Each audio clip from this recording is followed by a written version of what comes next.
All right, guys, today we're going to be talking about 3 pitfalls to avoid when collecting and investing in Pokemon cards. Let's get into it.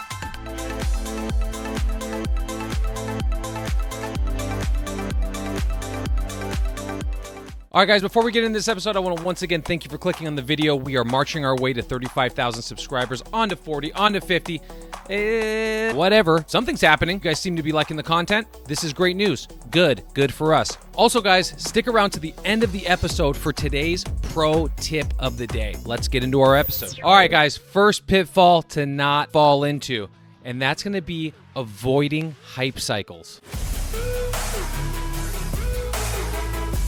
So this is a concept that we've actually spoken about before at length, and we are talking about hype cycles and how to not fall into them, and when to buy, when not to buy, when to invest, when not to invest. You know, it even comes into play with trading, trading at proper value.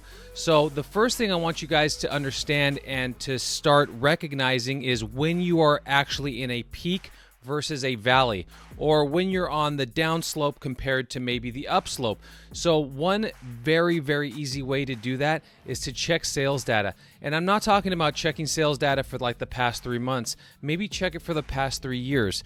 And that'll really show you where you're at.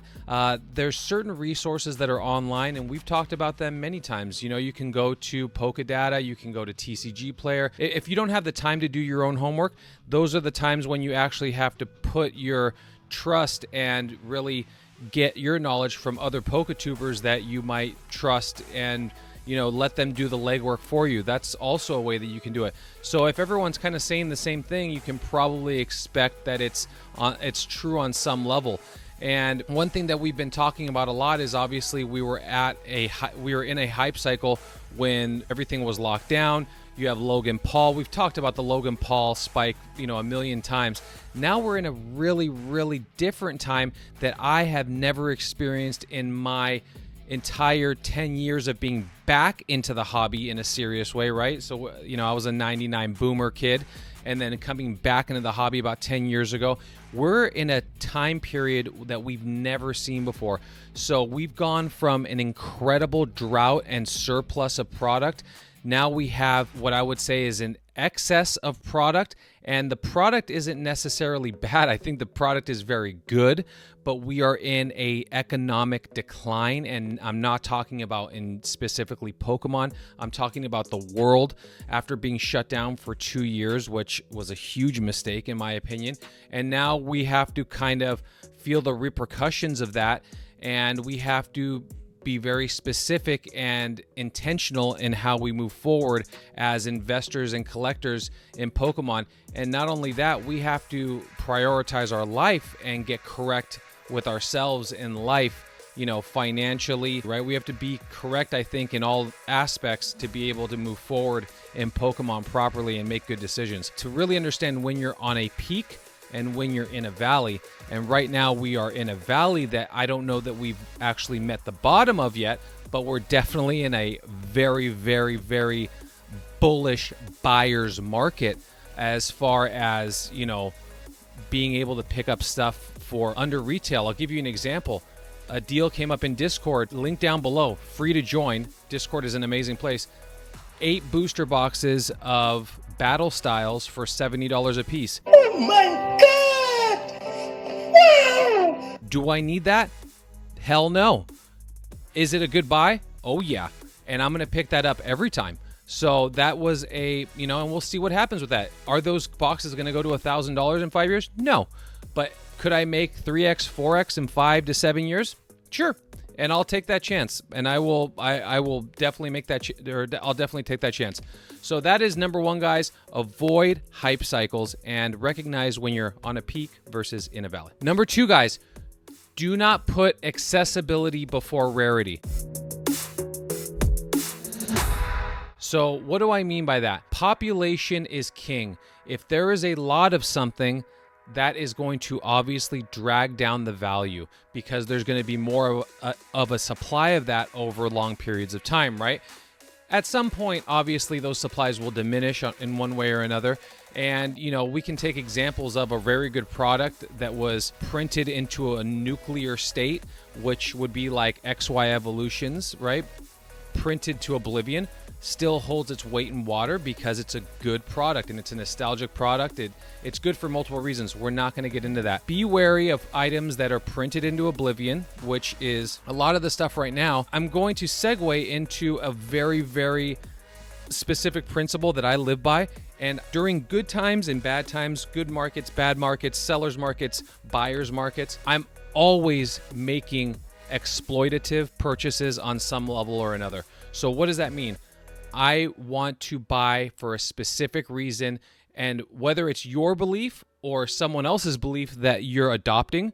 So that goes back to our first principle, right? Are you making an educated decision, or are you trusting someone else to tell you how to spend your money? That's important. That's in every investing avenue and market. You know, you do that. People do that all the time, right? They look to the experts because, you know, they're experts. So always make exploitative purchases. So an example of that would be, we talk about the 25th anniversary UPCs a lot. We did not see wave after wave of those. So I'm going to make exploitative purchases, even if it's at 2x, 3x retail, with the intentions and hopes of that product going up in the next, 5 to 10 years. That's an exploitative purchase based on the fact that I think that there's going to be less supply over time. Yeah, does everyone know that those are going to be awesome in 5, 10 years? Yes, they do. But are there enough of them for that knowledge to make a difference in value later on? Well, that's yet to be determined. Another thing that I took a stab on, and I just want to give you real-world examples, is the Staff Charizard from Vivid Voltage. Now, you're going to be saying to yourself, what's that? I'll put it up on the screen. I took a very serious position on these based on the fact that I heard from a very reliable source, and I mentioned it on the channel, but there was, 14 people watching at the time. This was a year and a half ago. I heard that this was going to be the last Staff Charizard that was going to be printed. So that was in the middle of, lockdown and all that. Will that hold to be true? It has so far, right? So that was the last Staff Charizard to be printed. We all know how the Evolution Staff Charizard is going. That thing's worth $10,000. Is that this card? No, because it's not the iconic artwork. But is it the last Staff Charizard to ever be printed? Yes, it is. And I took a strong position on those. PSA 10s is where I'm putting my money. The sealed packs themselves, that's where I'm putting my money. This card went all the way up to $5,000. Sold listings on eBay a year and a half ago. It was an insane card. These cards are now down to about $1,900, sometimes even less I've seen on sold listings. This is also an exploitative purchase that can be made. Obviously, it's not a cheap seat purchase, but it's a purchase that I think that you can buy reasonably and expect to do well on, and not, and at least not lose any money. So that's, again, would I have recommended a year and a half ago to buy these at $5,000? Absolutely not. Am I buying them to see what they go to? Yes. And if they get back up to that $4,000 or $5,000 mark, maybe I'll make a move on those and realize my equity. So that's number 2, guys. And last but not least, guys, live within your means. People have different positions in life, and I think this is a life thing as much as it is a Pokemon investing thing. If you went to me 10 years ago and talked to me then, I didn't have 2 nickels to rub together, okay? So my first bit of advice in this segment is start small and build. Everyone starts from zero. The only way you start with a collection is if you inherit something maybe from a relative. Maybe your dad used to own a card shop in 1999 and he gave you the keys to the storage unit. That's how you start off with a crazy, crazy collection, right? But for the most part, ask any big collector. Everyone starts at zero. So another thing that I would suggest, guys, is don't covet your neighbor's collection, right? So people have commented to me saying, I'll never have what you have. You speak from this position and I'm here. That's all relative. I've been at it for a long time, guys, and I've been purchasing Pokemon products since before it was popular. So keep that in mind and don't get discouraged, man. At the end of the day, all this stuff is just cardboard. This could all go to zero. Everything that's surrounding me right now could go to zero because it's just cardboard at the end of the day. You have to enjoy it on some level. If you're just here to flip to make a, to step over $1 to pick up a nickel, then just forget it. Tune out. That's not what it's about. This community is about relationships. It's about collecting, and it's about the love of the hobby. And depending on what kind of person you are, it's important to realize why you're in it also. So always live within your means. Don't covet your neighbor's collection, and collect for the right reasons. And then lastly, guys, have a budget. Budget yourselves properly. 5 to 10% of your monthly net fixed income is, I would say, appropriate. That's also what investors would say for, stocks and things like that.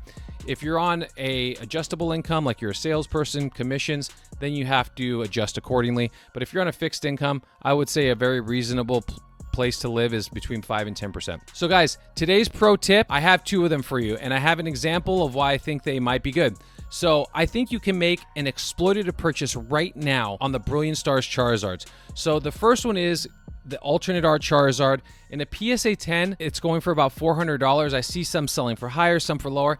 These were going off for much higher, and they're starting to definitely dip down.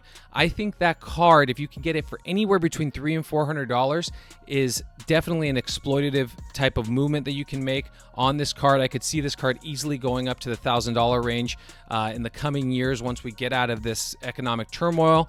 Now, take into consideration, this kind of clashes with another idea because there are a lot of these. The population report on these are 1,400, right? So there's a lot. There's a lot of these in circulation, something to consider. Another card that you might be able to exploit is the Rainbow Charizard in the same set. Both beautiful cards. Rainbow sells for about $280 to $300 in a PSA 10, and there's a population of about 1,700 of them. Now there's a freaking, there's a ton of these. It's not ridiculous, like it's not 7,000 of them, but there's a ton of these, and there's probably going to be more once PSA's, levels come down. So something to consider. These are 2 cards that I think that you can make an exploitative purchase on, and my example to put them up against is the Evolving Skies Umbreon, so the Moonbreon, right? That card in a PSA 10 is going for about $650. It was going as high as, I think, like 900 or 1,000 at one point. Population on those is similar at 1,400. I think you could easily see a 2x increase within the next couple years on the 2 Charizards that I mentioned. Once the set goes out of print, you're really going to see where these 2 cards are going to settle, and I think you can even still make an exploitative purchase on a PSA 10. I'm only talking about PSA 10s. And then if you can't ball on that level, maybe go into a PSA 9, but I wouldn't go anything lower than that because I think you're going to have a huge junk slab collection of those cards at some point once people start grading them and they come in at lower worse condition. So just something to consider. And yeah, that's it. All right, guys, I hope you enjoyed today's episode. It's a little bit of a different format than we've ever done before. I appreciate you all as always. If you're not already and you're enjoying the content, hit the damn subscribe button, hit the like, hit the bell for sure so you're notified of all future content. And I'm going to see you guys on the next live or the next episode. Peace out, guys. Yo, what's up, guys? If you want to see a video that I think that you might like after watching what you just watched, click the button right here. And if you want to be one of those people that want to subscribe to the channel and see how far this rabbit hole goes, the button's right here. Do it!